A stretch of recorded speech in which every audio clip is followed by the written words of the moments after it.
Ai, que bom, ótimo. Gente, então, bom dia. Eu tô aqui para falar com vocês sobre a ansiedade no nosso corpo, né? Saudade, tem muito tempo que eu não faço um pouquinho aqui a live com vocês. Ai, que bom, obrigada. Mas, assim, eu preparei um conteúdo bem legal para vocês em relação a como que essa ansiedade aparece, né, pra gente, né, no nosso dia a dia, né, que às vezes a gente acaba não percebendo, né. Mas um ponto muito importante, antes da gente começar, seria falar, assim, a respeito dessa diferença, né, porque a gente às vezes confunde muito o que é uma ansiedade normal, o que é uma ansiedade patológica, apesar de hoje a gente estar a todo momento de encontro a isso. Quando a gente de fato tem a ansiedade, a gente já pensa que é uma crise, né? Eu recebo várias vezes pacientes, eu tive uma crise, quando na verdade não foi uma crise, foi uma ansiedade normal, que aí pelo fato de você reforçar muito aquilo, né, acaba gerando episódios, né, acaba gerando crises para você, né? Então, assim, de fato, a ansiedade normal, ela é algo que é natural da gente, ela funciona como um mecanismo de defesa pra gente. Eu tenho muito cuidado quando alguns profissionais, né, falam, enfim, cada um tem uma forma de falar, mas eu tenho muito cuidado quando fala assim, eu vou curar a sua ansiedade, né, eu vou curar, eu vou tirar ela de você. Gente, a ansiedade, ela não tem como sair de você, sabe? Por mais que você acredite, né, no sentido de uma melhora, essa ansiedade, ela faz parte de você. E a gente precisa entender isso, porque a gente lida de uma forma diferente com ela. Porque se a todo momento a gente acredita que há uma cura, a gente pensa assim, não vou ter mais, né? E quando na verdade você vai ter, porque ela é algo normal para você, né? Para você e para todos nós, né? Porque ela faz parte. Então, a ansiedade normal, ela te gera sintomas que é muito comum quando tá na crise, né? Que é uma sudorese, que é uma vertigem. Quando você tá muito ansiosa, às vezes você tem questão no seu sono, você não consegue dormir muito bem, né? Você começa, às vezes, a ter uma dor de cabeça, palpitação. Então, esses sintomas são da ansiedade normal. Por mais incrível que pareça, ela é normal, né? E aí, quando você começa a ter esses sintomas, como você não sabe que aquilo é normal, você entra o quê? Em desespero. E aí você começa a pensar assim, eu vou ter uma crise. Isso aqui é crise de ansiedade, isso não é normal. E você fica se repetindo isso. E aí acaba que você acaba desenvolvendo um quadro de pânico, né? Um quadro, às vezes, de uma fobia, né? Agorafobia, vai desenvolvendo esse quadro diante dessas crises que você vai tendo. Mas esses sintomas são normais, né? E o que eu quero dizer isso pra vocês? Por exemplo, se você tem uma prova para você fazer no dia seguinte, uma prova que essa prova depende da sua carreira, né? No sentido que você vai fazer aquela prova para entrar ou na faculdade ou para entrar num concurso, o que seja. É absolutamente normal que você tenha uma diarreia antes da prova, que você tenha sudorese, né? Que você não durma direito ali antes de fazer aquela prova porque você está ansiosa, né? Só que como que se torna isso patológico? Quando começa a ser doentio?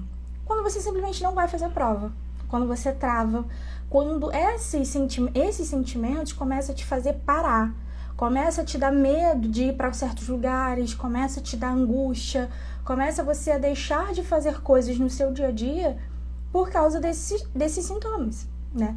Então aí sim se torna patológico, né? Então uma coisa que era para você levar como algo normal, no sentido assim, isso faz parte da minha ansiedade, amanhã eu tenho prova, realmente tenho que procurar me acalmar mais, mas isso vai passar. Não, você entra em desespero. Caramba, eu tô com dor de barriga, caramba, eu tô péssima, caramba, eu vou sair muito mal na prova, eu não vou bem, pronto, você não vai, né? Você deixa de ir. Então aí sim ela se torna patológica. Por que é uma linha tênue? Porque o patológico, ele vem a partir do momento que te paralisa, que te prejudica, que não te deixa avançar na sua vida, né? Começa a trazer prejuízos para você. Então aí sim, você precisa buscar ajuda para isso. Então por isso que eu comecei falando sobre isso, falando sobre essa diferença, porque infelizmente hoje as pessoas ainda confundem. E aí acha que eu não vou ter mais ansiedade, existe cura. Eu não quero mais sentir isso, esse tremor, não quero mais sentir essa sudorese, não quero mais ter essa diarreia emocional. Quando, na verdade, você pode ter, sim, mas passou, era aquele momento, né? Vai se tornar patológico o quê? Passou uma semana do acontecido da prova e você ainda continua tendo os mesmos sintomas, as mesmas coisas devido àquele episódio, né? Então aí sim se torna patológico, mas é super normal você ter esse sintoma antes de alguma coisa, né? A ansiedade, ela é muito importante como nosso mecanismo de defesa, né? Assim como o medo, né? Porque ela deriva, vem do medo.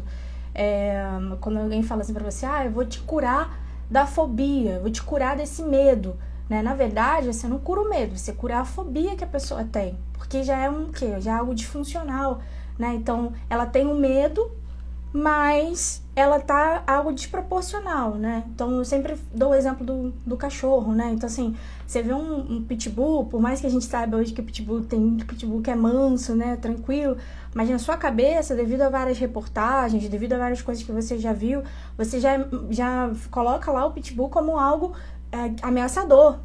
Então, pode ser que você tenha medo de pitbull, né? Porque a mídia já trouxe isso pra você, né? Até você tirar da cabeça que pode ser animal mansinho e tudo mais, realmente requer ali um trabalho, requer você conhecer pitbulls que são mais mansos e tudo mais. Mas o que eu quero dizer, você viu um pitbull e teve medo, normal. Você viu um chihuahua e teve medo, não é normal. Esse cara, sabe, não tem como esse cachorro trazer um prejuízo pra você, no sentido de você, meu Deus, é um cachorro. Então, assim, já gera uma fobia, né? Então, assim, não posso ter cachorro nenhum que eu tenho fobia. Então, realmente é isso, tá? Então, assim, o que gera a doença é o desproporcional, é o desequilíbrio. Então, medo você pode ter. O medo, ele te prepara, né, para situações perigosas, situações ameaçadoras. O que gera o distúrbio é quando você tem medo de algo que, aparentemente, não gera ameaça nenhuma a você, tá? Então, primeiramente, dessa introdução aí sobre ansiedade normal, ansiedade patológica. Obrigada a todos que vocês estão entrando agora, né, estão participando aí, espero que vocês estejam gostando. Se tiverem alguma pergunta, vocês podem deixando aqui, que eu vou e respondo também, tá? Mas falando um pouco sobre o nosso tema, né, que é a doença, a ansiedade no nosso corpo, né, o que ela vai trazer no nosso corpo de sinal para você já ficar alerta, né, caramba, tá acontecendo isso comigo, opa, ansiedade, para você já ficar alerta em relação a isso.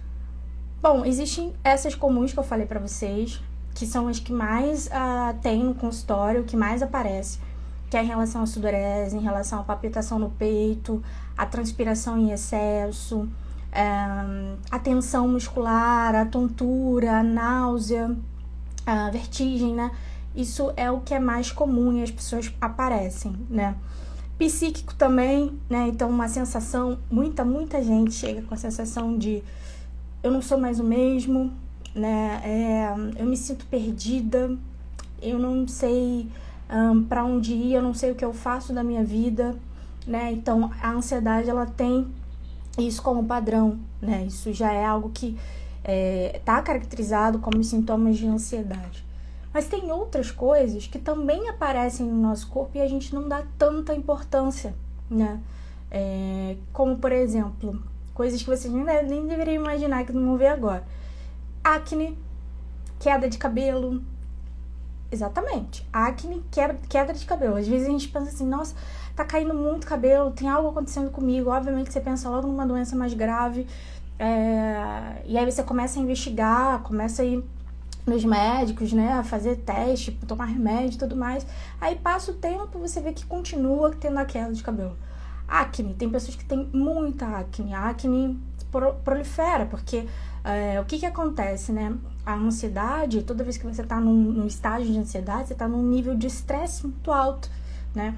Então ela te gera esse estresse, te gera essa agonia, esses pensamentos acelerados, né? Tem gente que tem pensamentos muito acelerados, que a todo momento fica pensando sobre alguma coisa, sobre algo que vai dar errado, sobre o dia seguinte ou sobre o passado. E aí te gera um estado de alerta muito grande, né? Nessa necessidade. Então, gera aumento de cortisol no seu organismo, né? E ele elevado, ele traz sérios problemas de pele, sérios problemas nos seus órgãos, tipo rins, na parte também do seu corpo em relação à garganta, em relação à cabeça, né? Então, assim, você começa a ficar, às vezes, com a garganta um pouco mais dolorida, né? A cabeça também, você começa a ter umas dores de cabeça muito fortes, frequentes, coisas que você nem costumava ter, né? Caramba, eu não era dessa forma, sabe? Memória, né? Isso impacta também. Muita gente após, né, Covid, percebeu uma mudança, né? Então a gente precisa realmente avaliar. O período de pandemia foi um período onde as pessoas tiveram aí a oportunidade de terem mais contato ainda com um momento estressante, né? Com algo estressante que era mundial, né? Então isso acabou trazendo outros sintomas. As pessoas começaram, caraca, depois que eu tive Covid, a minha memória, ela não é mais a mesma. Depois que eu tive Covid, veio uma dor de cabeça muito forte. E até hoje tentam se assimilar aí o que pode ter acontecido. Mas, de fato, a gente sabe hoje que a ansiedade, ela gera, assim, uma perda significativa, assim, da memória de trabalho, né? No sentido de você começar a esquecer coisas simples que você fazia ali no seu dia a dia. Como eu falei, a questão da dor de cabeça, algo constante, né? Em relação à queda de cabelo, em relação à acne também, problemas de pele, né? Como, por exemplo, alergia emocional. Não sei se vocês já ouviram falar, não sei se vocês já souberam de alguém que teve alergia emocional, mas é uma coisa que acontece real, assim, aparece várias vermelhidões no seu corpo, urticária, entende? Que você não sabe de onde vem aquilo. Às vezes você tá assistindo TV, você tá fazendo algo que, poxa, mas eu não tô estressada, eu não tô... Mas o seu corpo está em constante estresse, né? Então, é a reação que ele teve para aquilo que você veio tendo como hábito, né? Então, às vezes, as pessoas chegam no consultório e falam assim, caraca, mas foi do nada, né? Mas eu vejo as pessoas falando, nossa, foi do nada, eu comecei a ter esses sintomas do nada. E aí eu digo, não foi do nada. Foi de uma rotina que você veio tendo, uma vida que você veio levando, que acabou o seu corpo chegando ali na gota d'água e ele simplesmente está reagindo e pedindo o quê? Socorro, pedindo, dá uma parada, né? Dá uma relaxada, porque eu não tô aguentando mais, eu tô aqui, ó, pedindo ajuda, porque você não para, né? Então, não é do nada, porque você já veio alimentando isso ao longo de muito tempo, né? Então, hoje a gente vive num mundo em que ele é muito imediatista, né? A era da produtividade, no caso, né? Então, no seu trabalho, você tem que dar conta do seu e dar conta de dois, ou então você tem muitas demandas para fazer durante o dia, tem que entregar, e aí você tem que chegar em casa e conciliar com a sua vida de mãe, ou dono de casa, ou seja o que for, né? Você tem a sua vida paralela ao trabalho, então é um sentimento de que eu tenho que dar conta de tudo isso ao meu redor. E aí, obviamente, no início você tá lá, opa, dou conta, né? E aí depois você se vê, gente, pera, eu preciso pausar, meu corpo tá pedindo, ó, meu corpo tá começando a dar sinais, meu corpo começa a aparecer coisas de um problema na minha pele, minha acne começa a aumentar, meu cabelo começa a cair, né? Então você começa a perceber, opa, tá tendo sinais aí de que você precisa dar uma pausa nessa rotina extremamente acelerada que você vem levando, né? Então, muitas das vezes acontece depois de você ter algum problema muito sério, familiar, uma perda muito significativa na sua vida, né? E aí você tem esses sentimentos que eu acabei de falar pra você, uma sensação de estar perdido, uma sensação de que não sabe pra onde ir, os seus pensamentos estão super acelerados, né? Então, é algo que realmente você precisa pausar e começar a olhar para si, começar a olhar para o seu corpo, ver os sinais que ele tá dando, porque ele tá te avisando. Ele vai te avisar, não vai ser algo pum e começou. Ele tá te avisando aos pouquinhos, só que o que acontece na maioria das vezes? Você ignora, né? Você fala, deixa pra lá. Só que o que acontece quando você faz isso? Você continua mantendo a sua rotina, você continua mantendo a sua vida e, obviamente, aquele sintoma ele só vai o quê? Agravando.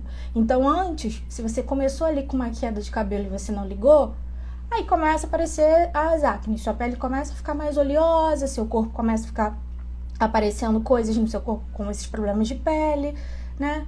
Mas você então, deixa, depois eu vou no médico, depois eu vou. Aí começa, meu filho, palpitação, sudorese, náusea, vômito, tontura, diarreia, que eu falei aqui, tensão muscular, muita tensão muscular, que é um outro sintoma que as pessoas pouco conhecem, aquele sintoma de, caramba, eu tô carregando o mundo nas costas, sabe?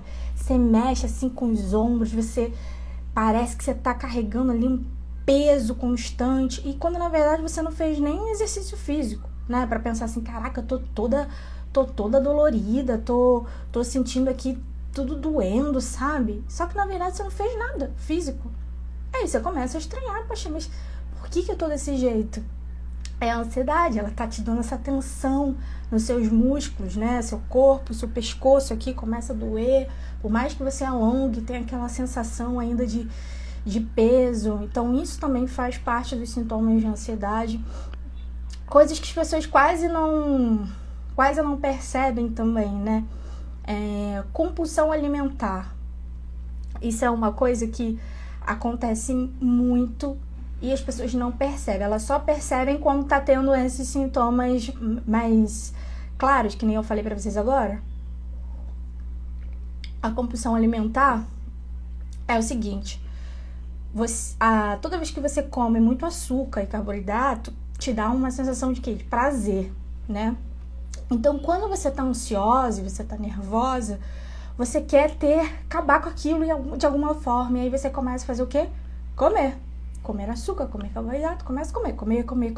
Quando você vê, toda vez que você tá se sentindo ansiosa, que você tá se sentindo nervosa, você vai fazer o quê? Você vai comer, mas vai comer saudável? Claro que não, você vai comer besteira, né? Então você vai acabar consumindo aquilo ali e vai ter mudanças significativas no seu corpo. Você vai mudar o seu peso drasticamente, você pode desenvolver aí uma diabetes, né? Pressão alta, né? E obviamente isso porque você começou aí com uma compulsão alimentar. As pessoas não percebem porque elas pensam assim, é o famoso eu mereço, né? Eu mereço. Nossa, se o dia foi estressante, eu mereço. Ai, meu Deus, eu tô com esse problema. Não, eu mereço eu amo pizza, por exemplo. Eu mereço uma pizza. Ou então alguém que gosta de beber, né? Eu mereço uma cervejinha, eu mereço... E vai nesse eu mereço e você gera compulsão com aquilo, sabe? E obviamente desenvolve vícios, né? Vícios alimentares, vícios também em bebidas, quem tem contatos, né, com outras drogas, né? Porque você vai tentando amenizar aquele sofrimento que a ansiedade traz pra gente, porque ela traz angústia, né? Ela traz aquela sensação de estresse, né? E você tenta amenizar isso com comida ou algo alcoólico, né? Nesse sentido que vai gerar ali uma sensação de prazer temporária, tá? Vai gerar prazer, mas é temporária. E aí você vai querer aquilo cada vez mais. Então essa compulsão alimentar, ela também faz parte de sintomas de ansiedade, que poucas pessoas percebem isso, né? Então elas se veem ali compulsivas, mas não querem admitir isso, né? E tudo começou com o quê? Com uma ansiedade, né? Que ela poderia ter tratado e não ter gerado isso, mas como ela não percebeu os sinais que foi dado, ela acaba gerando outras coisas. Compulsão é uma delas, né? Pesadelo, né? Pesadelo é uma coisa que as pessoas dizem, peraí, mas pesadelo? Como assim pesadelo pode ser algo da ansiedade, ligado à ansiedade, né? A pessoa que tem ansiedade, ela vive em aceleração constantemente, né? Então, pensamento o tempo todo de não vai dar certo, não vou conseguir, não sou capaz, né? Por exemplo, a questão da prova que eu dei o exemplo, não vou passar, vou fazer tudo errado, vai chegar na hora, eu vou esquecer, né? E aí a pessoa simplesmente está com esses pensamentos durante o dia todo, né? Acontece que ela vai deitar, obviamente ela sonha com aquilo. Então aquilo ali, sem ela perceber, de tanto ela consumir aquele tipo de informação negativa, pessimista, gera esse pesadelo, entende? Então, às vezes você vai dormir pensando que vai relaxar, mas na verdade você tem um pesadelo horroroso de que deu tudo errado, justamente o que você estava pensando no seu dia, né? Deu tudo errado, aí aparece uma pessoa que você odeia lá no seu sonho, né? para te dar notícia, algo nesse sentido, porque você começa a imaginar tanto um cenário ruim, que obviamente isso acaba vindo aí pro seu inconsciente, aí você dorme, né, e começa a refletir sobre essas coisas que você alimentou aí durante o dia todo, né. Um outro ponto também é a redução da libido, né. Existem medicamentos também para ansiedade, que eles geram a redução da libido. E aí você pode conversar com o psiquiatra, né, e falar, olha, eu não tô gostando muito desse aqui porque ele tá gerando para mim uma redução da minha libido, eu quero um outro e tudo mais, você pode fazer isso. Mas sem o medicamento, a ansiedade ela já gera isso, gera uma disfunção, né? Por quê? Quando você tá naquele momento ali com o seu parceiro, o natural é você relaxar, é você tá focado o quê? No presente. E a gente sabe que o ansioso, tudo que ele consegue, menos uma coisa. Ele consegue tudo, menos uma coisa.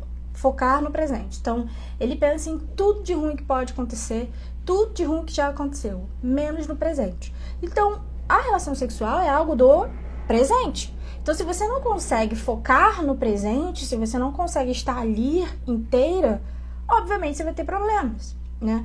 Então, ela gera essa redução porque você vai tendo experiências também horríveis e você vai falar, cara, eu não quero, porque eu nem sei mais como faz, sabe? Ou então, eu tenho medo de fazer errado, eu tenho medo de eu falar alguma coisa, de eu fazer alguma coisa, e aí acaba te limitando a ter essa relação, né? E aí, propriamente dito assim, durante a relação, você também tem a parte da disfunção, né? Que no caso você não tá focado ali, então você não tem prazer, né? No homem pode gerar aí, né, um momento que ele não consegue, né?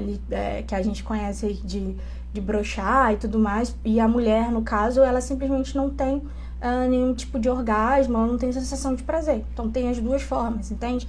Então no homem, ele simplesmente pode estar focado muito em o que fazer pra te dar prazer, pra não sei o que, e isso aqui fica aqui, ó, martelando na cabeça dele, o que eu faço, e agora? E será que ela tá gostando? E será que não sei o que? E será que não sei?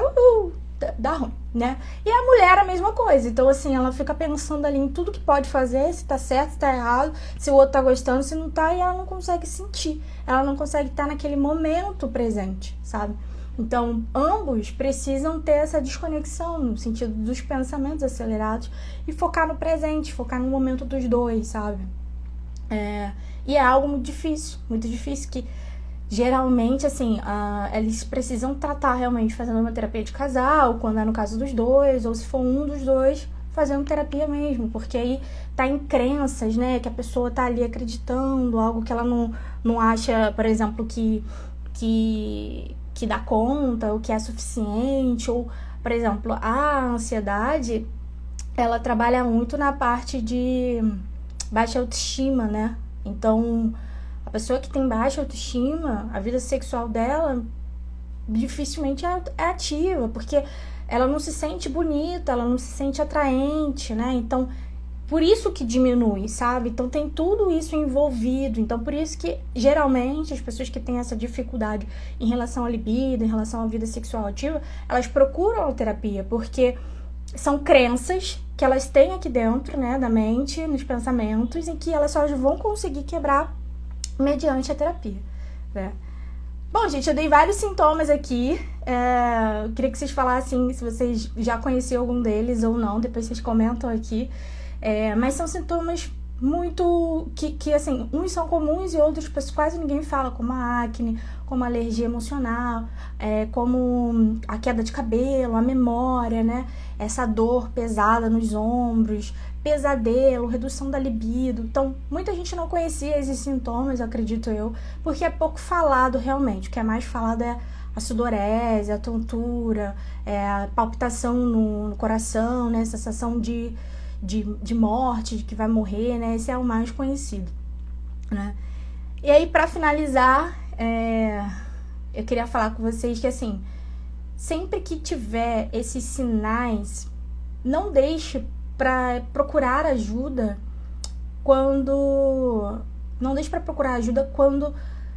ficar ruim, ficar pior no quadro, né, no seu quadro, porque assim, geralmente a gente realmente ignora, porque a gente não gosta de ir para médico, não gosta de ficar ali Obviamente, a maioria, tá? Eu sempre falo isso porque eu já conversando com meu marido, ele fala assim, você sempre fala que tem exceção, porque ele fala assim, quem é que gosta de sentir dor? Eu falo pra ele, tem gente que gosta de sentir dor. Quem é que gosta de ir pra médico? Eu falo, tem gente que gosta de ir pra médico.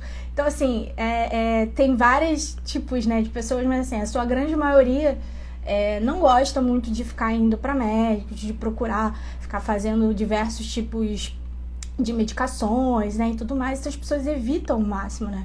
Mas percebeu algum desses sintomas, percebeu que algo não tá legal, que tá mudando, e você percebe que você tá vindo de um constante estresse, tá vindo de muitas situações assim, procure ajuda, tá? Porque assim, no início, a terapia, quando tá leve, quando tá num grau mais leve, você não precisa nem de medicação. Você começa a tratar, você começa a mudar aquela forma que você interpreta aquela situação, e você consegue lidar com a ansiedade de uma outra forma. Você não precisa de medicamento. Mas em casos mais graves, você precisa de medicamentos fortes para poder conseguir se controlar, conseguir controlar o seu organismo, porque provavelmente está tudo desregulado, né? Para você aí sim começar a trabalhar seus pensamentos, começar a trabalhar essa ansiedade. Então, assim, requer um processo. Isso sim não gerou uma comorbidade muito significativa, né? Como eu falei aqui, diabetes, né? Um problema nos rins, no estômago, que aí você, do estômago, né? Aquele problema constante, depois acaba aí você tendo uma gastrite, né? Então, assim, tudo inconstante, se você não trata, só piora e agrava, né? Então, às vezes as pessoas preferem esperar ficar pior, preferem chegar no pior quadro antes de assumir que precisa ir para uma terapia. Eu entendo que hoje a gente já quebrou bastante assim, essa barreira do a terapia é só para maluco, né? Infelizmente ainda tem gente que acredita nisso, que ainda tem esse tipo de preconceito e por isso não procuram ajuda, né? Mas eu acredito que a gente já tá avançando muito, já tem muita gente que, opa, peraí, a terapia não é só para maluco, pelo contrário, é para qualquer outros sintomas, transtornos que a gente tem no nosso dia a dia, autoconhecimento, melhoria de nossos problemas, resolução, pra gente enxergar as coisas de uma forma diferente, sabe? Então as pessoas estão quebrando muito essa barreira. Mas ainda tem outras que não. Então, eu vejo que a terapia é o último caso das pessoas, sabe? Elas fazem de tudo para não assumir que tem ali uma ansiedade, por mais que elas saibam, por mais que elas estejam assistindo essa live e deu 10 dos sintomas que eu falei aqui, ela vai falar, não, eu não tenho isso, né? Porque ela reluta muito em procurar essa ajuda psicológica, né? Justamente por esses preconceitos. Então, assim, procure ajuda para que isso não seja pior, para que você não esteja num quadro mais avançado e seja mais difícil de tratar, entende? Já é comprovado que, assim, o estresse, né, que tá ligado com a ansiedade, porque, assim, não tem como você ter ansiedade e não ter estresse. O estresse, ele gera problemas, muitas das vezes pesados, como eu posso falar, assim, no caso do câncer, né? O estresse não gera câncer, mas ele piora muito o quadro. Então, se você já tem uma predisposição para ter, ele acaba piorando a sua situação, entende? Não é que o estresse é gerador, tá, gente? É que ele acaba piorando ali ou seu prognóstico, né? Ou aquela situação que você tá, que você já tem uma predisposição para ter uma diabetes, para ter alguma outra coisa, ele acaba piorando a situação, né? Então, quanto mais se alimenta isso, é pior, né? Então, fica aí o meu apelo para que vocês procurem essa ajuda. E, obviamente, assim, a ideia, pelo menos da terapia cognitivo-comportamental, né, que eu trabalho, não é de você ficar refém da terapia, não, tá? A ideia é você conseguir alta, né, porque a gente trabalha muito em a pessoa se tornar a própria terapeuta, né, a própria conseguir lidar com as suas questões sozinhas, né? Então, a ideia é que você trabalhe isso na terapia para que futuramente você consiga lidar com essa ansiedade sozinha, né? Não acompanhada com o terapeuta pro resto da sua vida, claro que não. Então, você vai ter um período ali de aprendizado, onde você vai se conhecer, onde você vai entender um pouco melhor, né?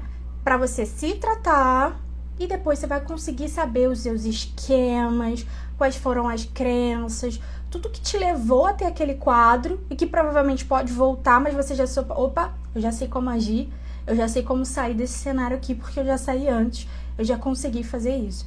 Então a ideia é justamente essa, né?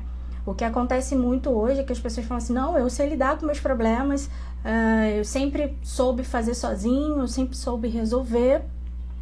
Só que na verdade, assim, a terapia ela te confronta, né? Você entra em contato ali com crenças que você está acreditando que são absolutas verdades. Então, se você não tem essa outra pessoa, esse terapeuta, esse psicoterapeuta, né, para poder te fazer refletir sobre isso, você não reflete. Então, você vai ali tomando suas medicações, né? Você vai seguindo sua vida, porque a medicação, reforçando, ela só alivia o sintoma, ela não trata. E você acha que tá se dando super bem, só que na verdade não tá. Você não tá tratando, porque você não tá refletindo sobre seus esquemas, sobre suas crenças, não tá se confrontando, que é uma coisa que acontece somente em terapia, tá? Gente, eu espero que vocês tenham gostado. Eu falo assim mesmo, bem acelerado mesmo, já é a minha forma, tá, de falar. Eu espero que vocês tenham conseguido acompanhar, tenham gostado aqui da live. Eu vou salvar ela aqui também. Quem gostou do conteúdo, espero que curta e compartilhe, para que possa ajudar outras pessoas também. Eu tenho certeza que tem sintomas aqui que vocês nem imaginariam que a ansiedade pode causar, né? E aí outras pessoas também podem conhecer também, então eu faço esse apelo aí para que vocês possam compartilhar, curtir, comentar se quiser, tá? E obviamente vou criar esse hábito aqui de ficar trazendo esses conteúdos, criar essas lives para que a gente possa sempre ter uma troca bem legal, tá? Obrigada aí pela presença de todos. Beijo!